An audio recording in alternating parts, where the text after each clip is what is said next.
Good evening, everyone. Welcome to the panel, Co-Creating Value in Startup as Leads.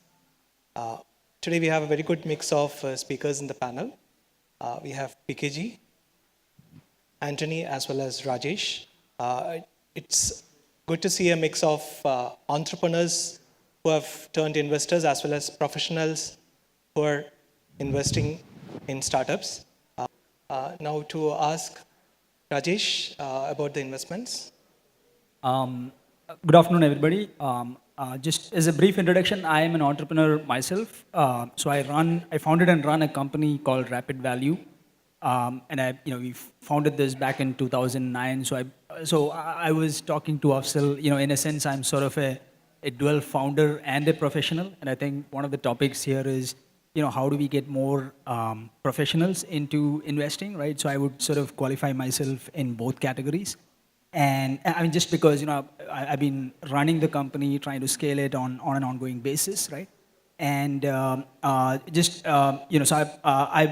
would say I've also been a fairly informal investor in terms of typically going through connects and areas that interest me. And a couple of investments that I would like to talk about. One is Styl, which was founded by Anup Mohan. And he's a homegrown Kerala, investor who is sort of, and I've seen him evolve for quite some time during his startup village days and so on. So Styl was one of my first investments. And Styl got acquired by Wonic, which was raising Series D from Sequoia. This was, I believe, 2016.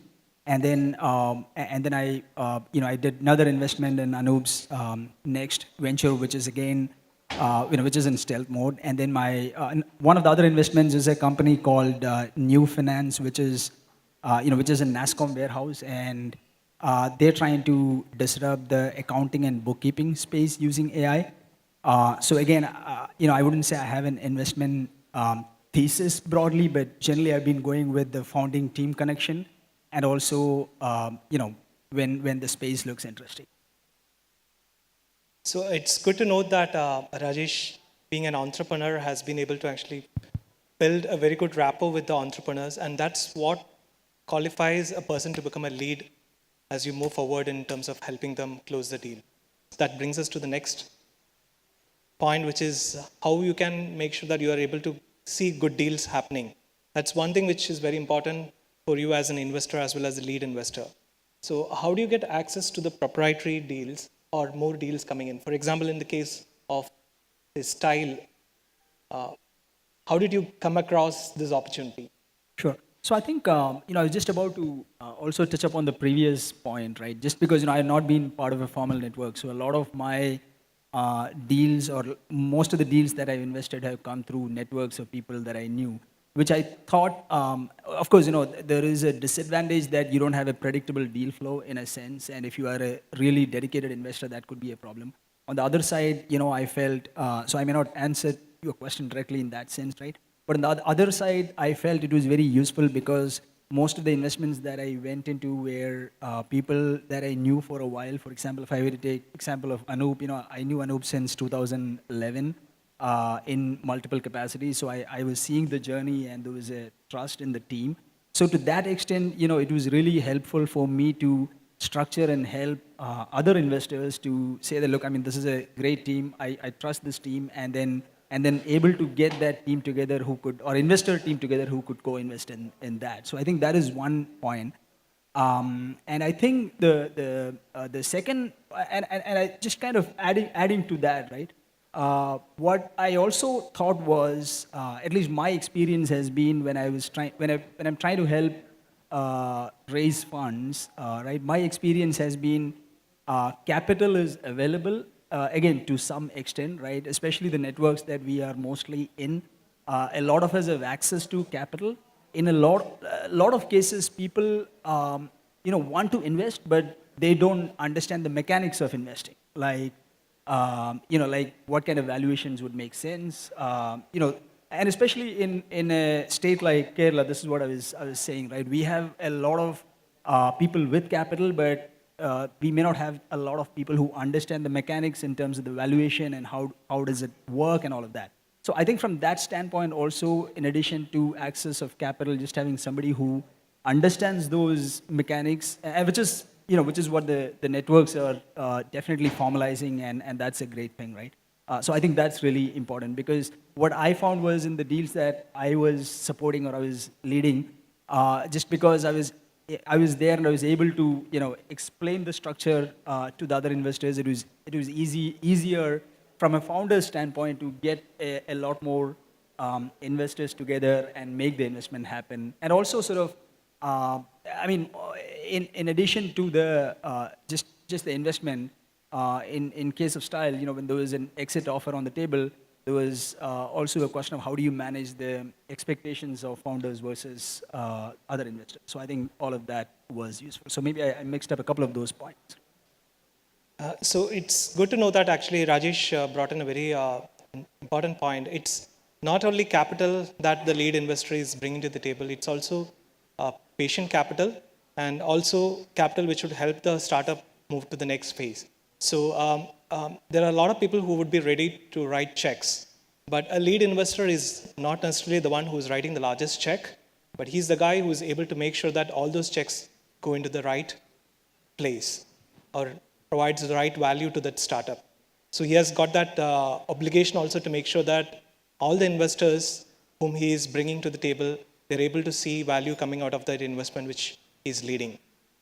Also, at one point, just sort of combining a couple of these points, right? Just sort of addressing both of those points. So one was on the domain knowledge and understanding, right? So at least in my experience, what I felt was, and I'm kind of looking at myself as a professional. While I'm an entrepreneur, I raised my Series A in 2014. By that time, we had already, we were already doing significant revenue, and we doing fairly reasonably well, and we were on a growth path. So to a large extent, I was an operator or a professional from there. At the same time, what I felt was, being an angel investor and being a lead investor, helped me two things. One, make sure there's another, another venture which is interesting, right? I mean, and then more importantly, something that is new to me, right? For example, Style was primarily a consumer marketing focused, product.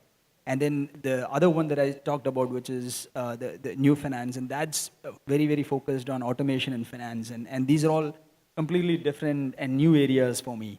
So it helped me in two ways. One, I would say it was a bi-directional contribution, right? On one side, I'm able to bring in the investment, help them with structuring the deals and helping or getting ideas on scaling and things like that. But on the other side, it was also an opportunity for me to learn areas that I was not aware of. And I think some of the this is a very interesting aspect, because and that by also being an keeps me investor, you get to actually play the role of an entrepreneur without having to risk your job. And it's a great learning, right? And so especially for professionals who are trying to become investors, one is investing purely from a financial standpoint, and especially if somebody is investing with an idea of learning about a space, that would also address the problem of having a passive investor, because naturally you're curious to understand what's happening there, and you would, if not on financial metrics, you try to find out what's happening, kind of thing, right? That's one thought. Yeah, so I think what I would say is, I always say that the